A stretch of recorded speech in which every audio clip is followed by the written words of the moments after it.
Chers camarades, bonjour, bienvenue dans un nouvel épisode du débrief. Je suis ravie de vous retrouver pour notre petite promenade panafricaine. Cette fois, on parlera de deux opposants africains, respectivement accusés de viol pour l'un et prétendument victimes d'une tentative d'assassinat pour l'autre.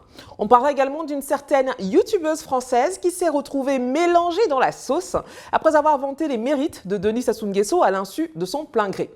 On évoquera ces hommes politiques expulsés de leurs hôtels pour factures impayées ou encore un influenceur africain emprisonné pour homosexualité. Et en fin d'émission, on parlera mode, séries à voir et une sélection de 6 clips de musique afro à découvrir absolument. Mais avant ça, deux choses. 1. Je voulais remercier chaleureusement nos donateurs sur PayPal. Grâce à leurs dons, nous pouvons garder notre indépendance et couvrir les différents frais liés à la production et à la diffusion du débrief.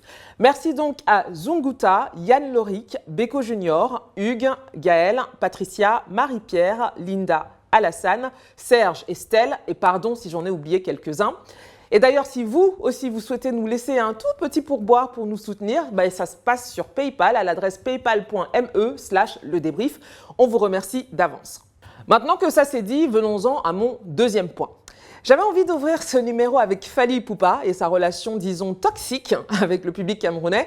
Sauf si vous ne fréquentez absolument pas la toile africaine francophone, vous avez forcément vu passer des débats sur les tarifs de concert du chanteur congolais. Et ce n'est pas qu'au Cameroun, d'ailleurs. Que ce soit à Abidjan ou plus récemment à Cotonou, ils sont plusieurs à s'insurger sur la toile contre les tarifs des tickets VIP qui sont proposés pour voir l'Aigle sur scène.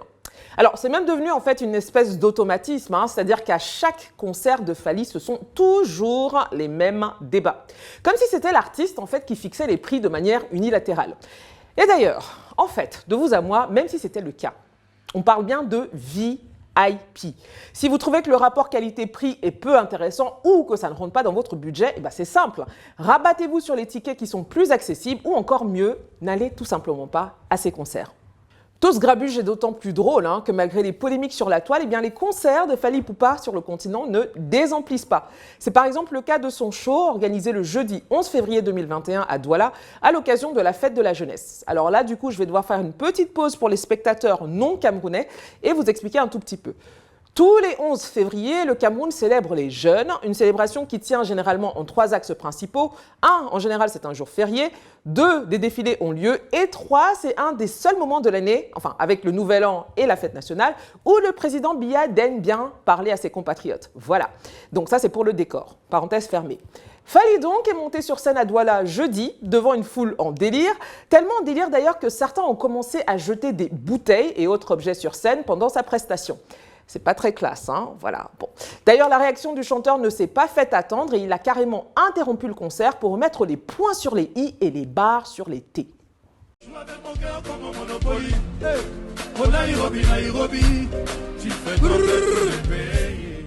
Et Douala, est-ce que ça va? Écoutez. Il y a des gens qui veulent faire le fou ici, lancent des choses. Encore une chose, j'arrête et je me barre. Je vois qu'il y a des gens qui veulent faire le fou de jeter des trucs. Vous jetez une seule bouteille, je me barre. Ok?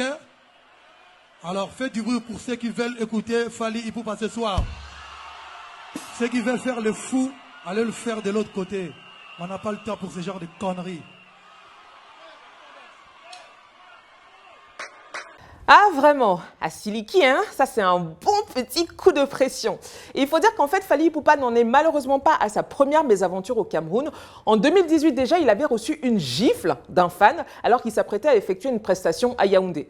L'auteur de cette claque avait d'ailleurs fini par s'excuser sans pouvoir vraiment expliquer son geste. Sorcellerie, Kindoki. En tout cas, c'est dur d'être au sommet. Moi, tout ce que j'ai à dire à Fally, c'est Olimbisa Bisso. Enfin. Je suis Paola Audrey et vous regardez le débrief saison 2, épisode 4.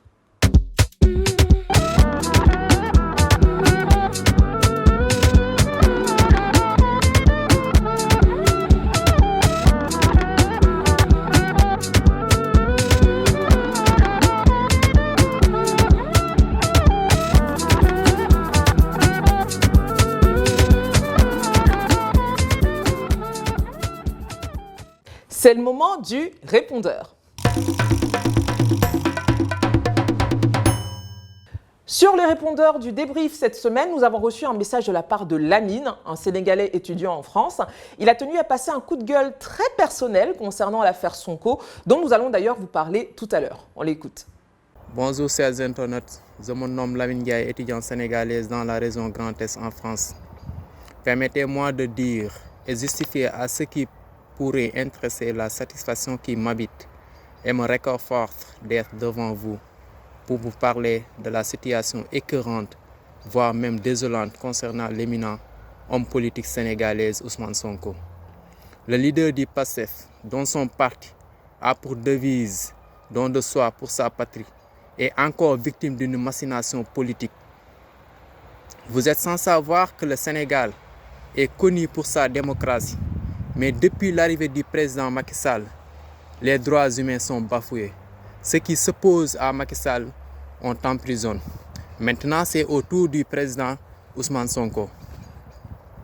Néanmoins, les jeunes sont sortis manifester leur mécontentement dans toutes les régions du Sénégal et même dans la diaspora.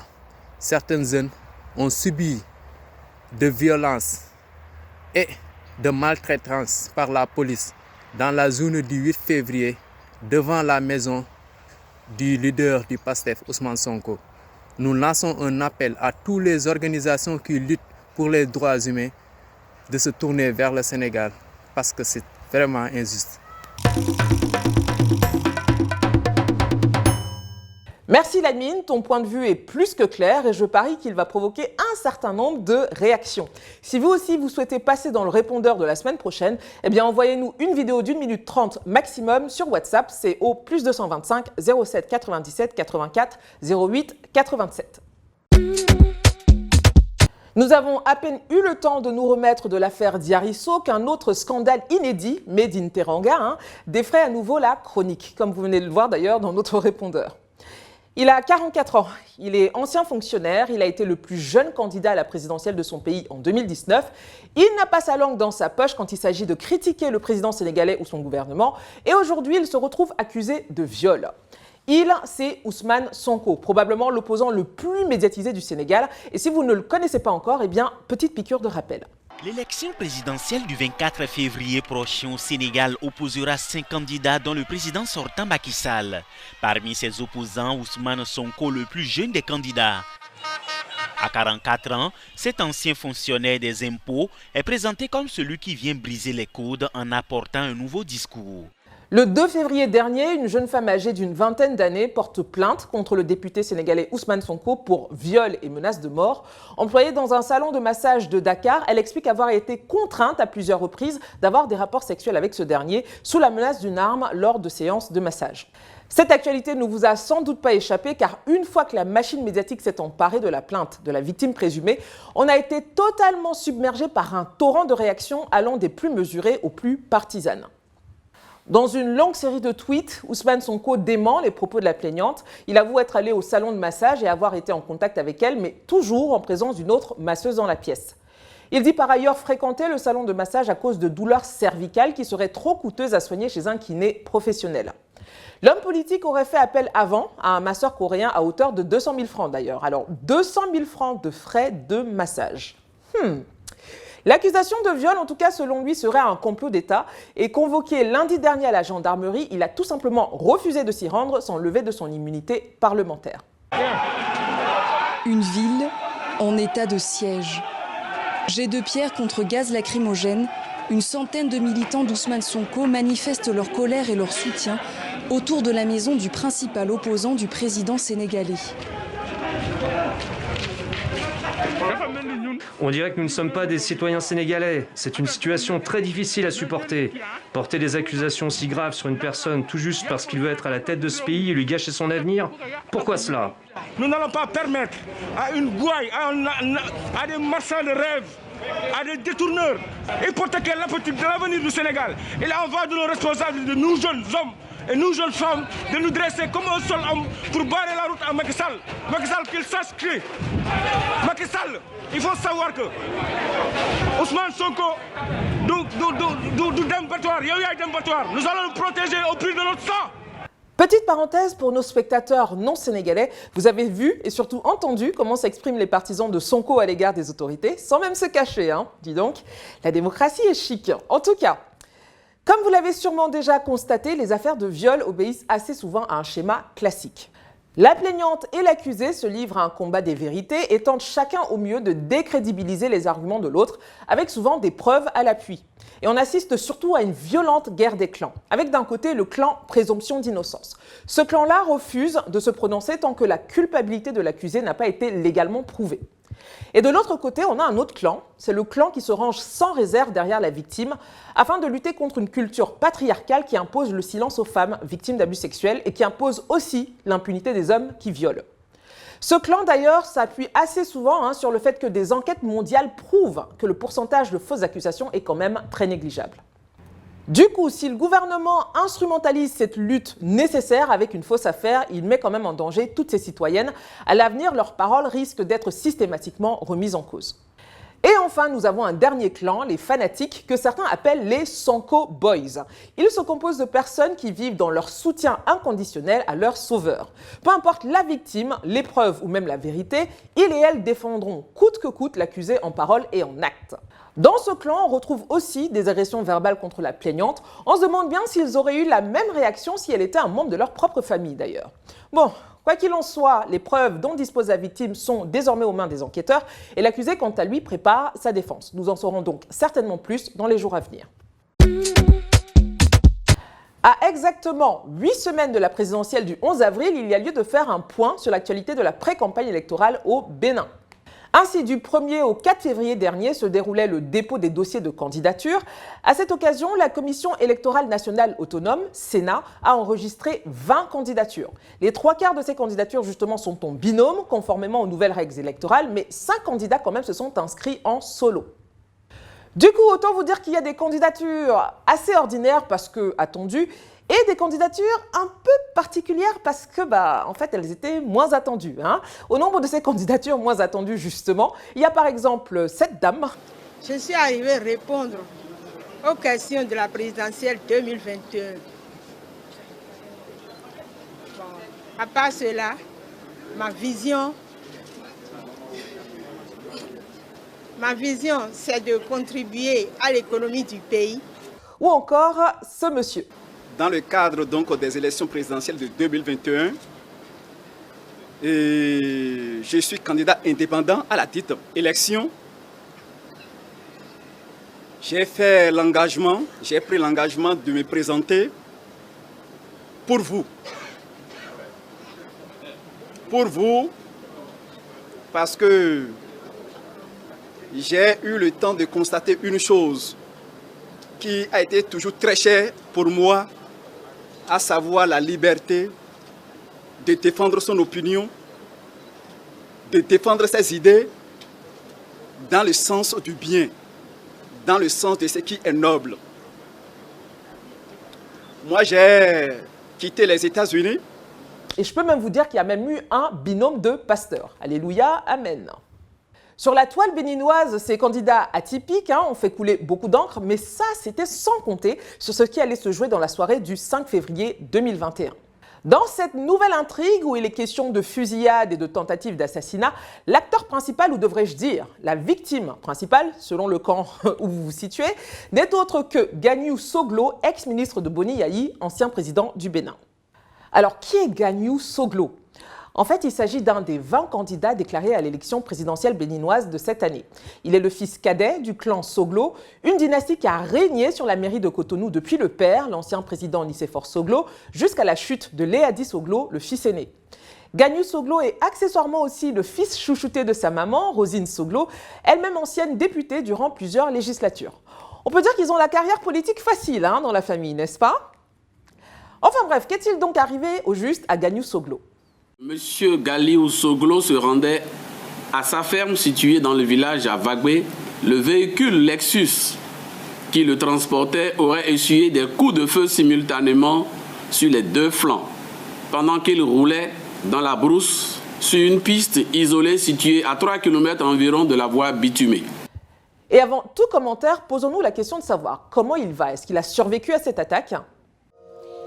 La police béninoise a donc annoncé l'ouverture d'une enquête après l'attaque contre Gagnou Soglo. L'opposant et candidat à la présidentielle a été blessé par balle dans la nuit de vendredi à samedi. Ses jours ne sont pas en danger, mais il doit peut-être sortir du pays pour être opéré. Actuellement, il est hospitalisé à Cotonou et notre journaliste Théa Bazarevitch est parvenu à le joindre. On l'écoute tout de suite. Écoutez, j'ai une balle dans le thorax qui est proche de mon cœur, donc je peux pas dire que je suis en pleine forme. J'ai plusieurs côtes qui ont été fêlées. Bon, maintenant que nous sommes rassurés, débriefeuses et débriefeurs, il y a quand même lieu de se poser un certain nombre de questions pour mieux comprendre ce qui se passe. À ce sujet, Madame Rekia Magougou, candidate du Parti Les Démocrates, semble avoir des pistes. En effet, à en croire sa publication sur Facebook dans la soirée où ont lieu les faits évoqués, il s'agit d'un, je cite, « acte de terrorisme politique ». Selon cette dame, qui est d'ailleurs conseillère du président togolais Faure Gnassingbé, pas particulièrement reconnue pour ses qualités de démocrate, mais ça on verra plus tard, cette attaque est liée au statut d'opposant politique de la victime. À ce moment, il impose de faire une petite pause, le temps de recontextualiser un peu tout ça. Donc, résumons, nous sommes au Bénin. Le président Boni Yayi est le prédécesseur de Patrice Talon à la présidence du Bénin. En octobre 2012, Boni Yayi avait accusé Patrice Talon de tentative d'empoisonnement. Pour la petite histoire, ce sont d'ailleurs ces accusations qui avaient entre autres conduit Patrice Talon à s'exiler en France. Aujourd'hui, la candidate investie par le parti dont Boni Yayi est le président d'honneur soupçonne le pouvoir en place au Bénin, c'est-à-dire Patrice Talon, d'être responsable ou commanditaire d'une attaque contre un opposant. Alors, je ne sais pas vous, mais il me semble quand même qu'il y a un truc un peu qui cloche dans cette histoire de tentative d'assassinat, de manière très objective. Quel serait l'intérêt pour le gouvernement de la rupture d'abattre un adversaire politique aussi peu influent que M. Soglo? Sauf si la victime, c'est des choses que nous, on ignore. Bon, en tout cas, les Béninois, eux, ont un avis très tranché sur la question. L'enquête étant en cours, nous avons hâte de connaître les coupables de cette attaque. Dans le reste de l'actu de la semaine, en Guinée, Mamadi Condé, a.k.a. Madik Sans Frontières, un activiste proche de l'opposition, a été condamné cette semaine à 5 ans de prison et 100 millions de francs guinéens d'amende pour ses propos jugés injurieux envers les autorités en place. Mamadi Condé est un agitateur satirique, un web activiste très suivi sur la toile. Vous ne défendez pas l'intérêt national. C'est pour ce type de vidéo qu'il a écopé ce lundi de 5 ans de prison et de 100 millions de francs guinéens d'amende. Des messages postés sur les réseaux sociaux et jugés racistes, xénophobes et injurieux par les autorités. C'est sur la base d'une loi sur la cybercriminalité adoptée en 2016 que Mamadi Condé a été condamné. Une loi que l'Association des blogueurs de Guinée, Ablogi, juge liberticide. C'est une loi qui prévoit des peines qui sont disproportionnées et qui parfois a des dispositions qui sont floues et qui sont sujets à interprétation. On parle d'expression outrageante, mais en réalité c'est quoi une expression outrageante? Un juge indélicat peut mettre tout dans ce type d'expression. Au Cameroun, c'est un influenceur drag queen très suivi sur les réseaux sociaux du nom de Shakiro qui a été arrêté avec d'autres hommes et envoyé à la prison centrale de Douala cette semaine pour homosexualité. Vous ne savez pas qui est Shakiro? Bon, alors, vous voyez cette phrase, le goût de ça que vous lisez et entendez ici et là. Certains en ont même fait une campagne publicitaire, d'autres en ont même fait des chansons.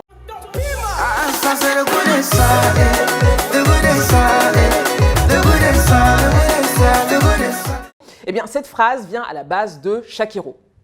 Revenons au sujet. Donc, des photos et vidéos de la sulfureuse star camerounaise du web en cellule ont donc fait le tour des groupes WhatsApp et autres pages de gossip du pays ces derniers jours. Et avec ça, il y a eu un déluge, mais alors un vrai déluge de commentaires tous plus homophobes les uns que les autres. C'était un vrai festival, n'est-ce pas? Rappelons quand même qu'être une personne homosexuelle au Cameroun est malheureusement encore un crime.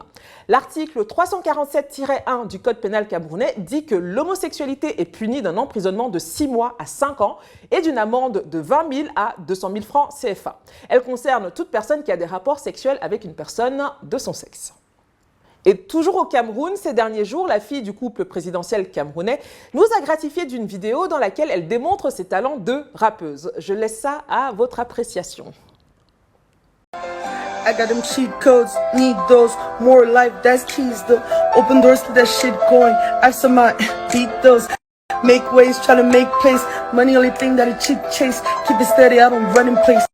get the cake, get the cake. I've been trying to live my life, got this shit trying to hold me back. Fuck, I look like trying to chase height. All these things wanna knock me off track. Focus on my days and nights. Yeah, I was made for this. Bon, c'est clairement pas la rappeuse du siècle. Rhapsody et Megan Thee Stallion peuvent continuer à dormir sur leurs deux oreilles.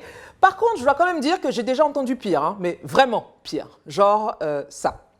Un rabon traîne dans les rues, même si ça pue. On se couche à 8h et on se lève à 20h. On regarde le foot car on en a rien à foutre. On mange tout le temps le McDo, c'est pour ça qu'on est... Où est-ce que nous allons aller? C'est la question qu'a posée un politicien sud-soudanais après s'être fait expulser, lui et 300 autres hommes politiques de leurs hôtels. Alors, quel était le motif de leur expulsion? Eh bien, des factures impayées s'élevant au total à près de 50 millions de dollars américains dans plus de 18 hôtels en tout. Alors, il faut savoir que depuis 2014, le processus de sortie de crise dû à la guerre civile éclatée en 2013 a entraîné la venue de plusieurs personnalités et membres de différentes factions politiques du pays à Djouba, la capitale sud-soudanaise. C'est donc dans le cadre de ces négociations que ces missionnaires pour la paix sont logés depuis déjà 4 ans pour certains aux frais de l'État soudanais. Seulement, comme tout bon État africain qui se respecte, n'est-ce pas, l'État sud-soudanais n'a tout simplement pas respecté sa promesse de faire face aux frais de logement malgré les multiples relances des responsables hôteliers. Face à ce mutisme de l'État, ces derniers ont gentiment demandé à ces personnalités de prendre la porte. C'est donc des hommes politiques apparemment sans domicile fixe qui vont devoir se trouver de nouveaux locaux, tout aussi luxueux que les précédents, pour la poursuite de leurs négociations. Et ça, bien sûr, c'est jusqu'à la très probable prochaine expulsion. Un buzz qui nous a fait rire cette semaine, même si l'affaire n'est pas très drôle pour la victime, c'est un jeune Nigérian qui a réussi à escroquer une Américaine de 63 ans en se faisant passer pour le chanteur Bruno Mars. Oui, je sais, j'ai eu la même réaction que vous. Alors, tel que rapporte la radio Move, la victime s'est inscrite sur Instagram pour se faire des amis et serait tombée sous le charme d'une personne qui se faisait passer pour Bruno Mars. Déjà, quelle idée d'aller chercher des amis sur Instagram. Bref, en gros, notre tantine a été victime de ce qu'on appelle le catfishing. Persuadée d'être en couple, du moins virtuellement, avec une star, elle a déboursé au moins 100 000 $ en total qu'elle a envoyé à son prétendu amoureux, pensant aider ce dernier à financer une tournée de concerts. Et là, c'est mon deuxième point. Est-ce qu'elle a vu des tournées de concerts en pleine pandémie? Bon. L'escroc, de son vrai nom Chinwendu Azwonu, a été interpellé il y a quelques semaines et risque de 2 à 10 ans de prison. Bon, c'est quand même fou de se dire que les gens arrivent encore à se faire piéger aussi facilement sur Internet. Mais après tout, il y a bien des gens qui continuent à répondre à des mails envoyés par un prince de l'Ouzbékistan ou je ne sais où, qui a besoin d'un prêt très urgemment parce qu'il va bientôt mourir de cancer. Mais promis, il va vous rembourser l'argent en lingots d'or après, bla bla bla. Bon, bref. Un autre buzz africain de la semaine. C'est l'ouverture en grande pompe de l'université Denis Sassou Nguesso à Brazzaville le 5 février dernier. Et si on vous en parle aujourd'hui, ce n'est pas forcément pour l'université en elle-même, mais parce qu'une certaine youtubeuse beauté, la dénommée Penola Lawson, que je ne connaissais pas, en a profité pour faire des commentaires, d'une naïveté quand même presque candide sur le travail de Denis Sassou Nguesso, le trop beau discours de Denis Sassou Nguesso. Le président, il a fait, je vais vous montrer les vidéos, vous allez voir, il a construit une université, un campus pour du coup les étudiants et c'est tellement beau, c'est tellement bien fait, c'est tellement épuré. Bon, en fait, on en oublierait presque qu'il s'agit d'un établissement public financé avec des fonds publics et non le geste altruiste d'un milliardaire envers une population défavorisée. Mais bon, en vrai, c'était quand même un peu gênant, très honnêtement. Il semblerait que la jeune femme n'ait pas bien compris qu'elle participait, directement ou indirectement, à une campagne pour les élections présidentielles et pour le compte d'un candidat déjà au pouvoir depuis 38 ans, avec un bilan pour le moins mitigé. Du coup, cette youtubeuse, comme d'autres influenceurs présents, n'est-ce pas, a reçu une sympathique vague de commentaires de la part de Congolais très mécontents. On espère donc que la prochaine fois, elle et les autres feront un tout petit peu plus attention. Promouvoir une marque de mèche brésilienne et promouvoir un empereur, ce n'est pas exactement la même chose. Comme d'habitude, on finit avec du lifestyle et de la culture. On commence d'abord par la collaboration entre la marque Dior et l'artiste ghanéen Amoako Boafo. Pour sa collection estivale 2021, Kim Jones, directeur artistique de la ligne masculine de Dior, s'est associé à ce peintre originaire d'Accra pour mettre en avant la couleur, l'énergie, bref l'été quoi. Les différentes pièces de la collection, déjà en vente, ont fait l'objet d'une petite vidéo qu'on va regarder tout de suite.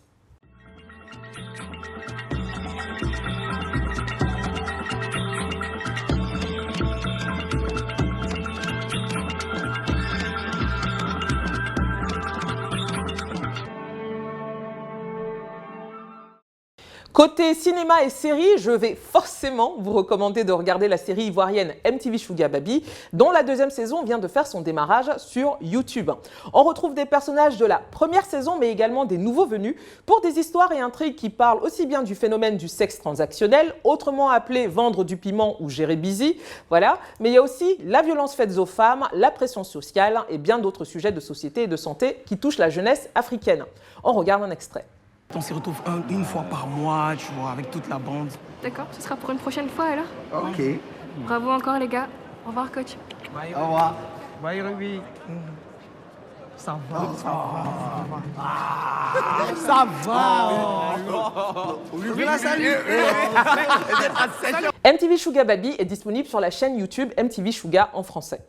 Niveau musique cette semaine, je vous ai demandé sur Instagram de m'envoyer des liens d'artistes afro pas forcément très connus afin qu'on puisse les faire découvrir au public très panafricain du débrief et vous avez été nombreuses et nombreux à nous contacter, on vous en remercie.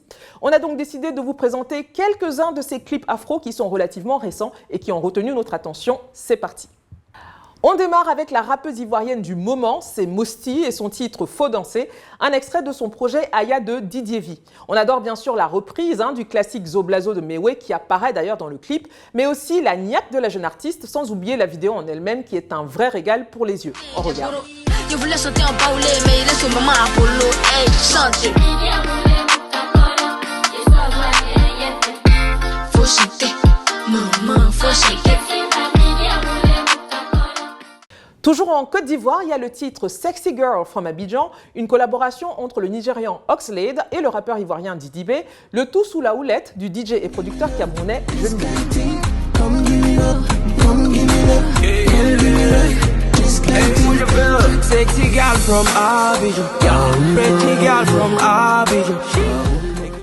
On va en Afrique du Sud avec le premier single et le premier clip d'une artiste prometteuse. Elle s'appelle Tila, elle a 19 ans et on regarde tout de suite Getting Late.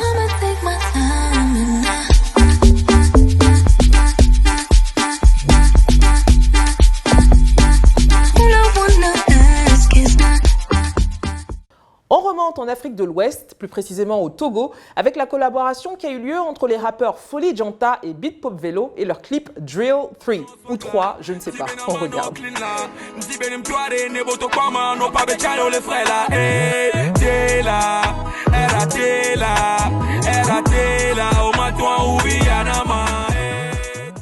Du côté du Nigeria, le chanteur Young L a dévoilé la vidéo pour son titre Yadman, tiré de son projet Yadman King Size, sorti fin janvier 2021. Yadman, tell me where you get your vibration. Would it be from Kingston or London? You will make the whole place a shelter. Nous sommes dans le mois de l'amour, donc un peu de douceur pour finir, ça ne nous ferait pas de mal, n'est-ce pas? On regarde et on écoute Chéri Coco de la chanteuse ivoiro-canadienne Mon Amuse, un extrait de son premier album à venir.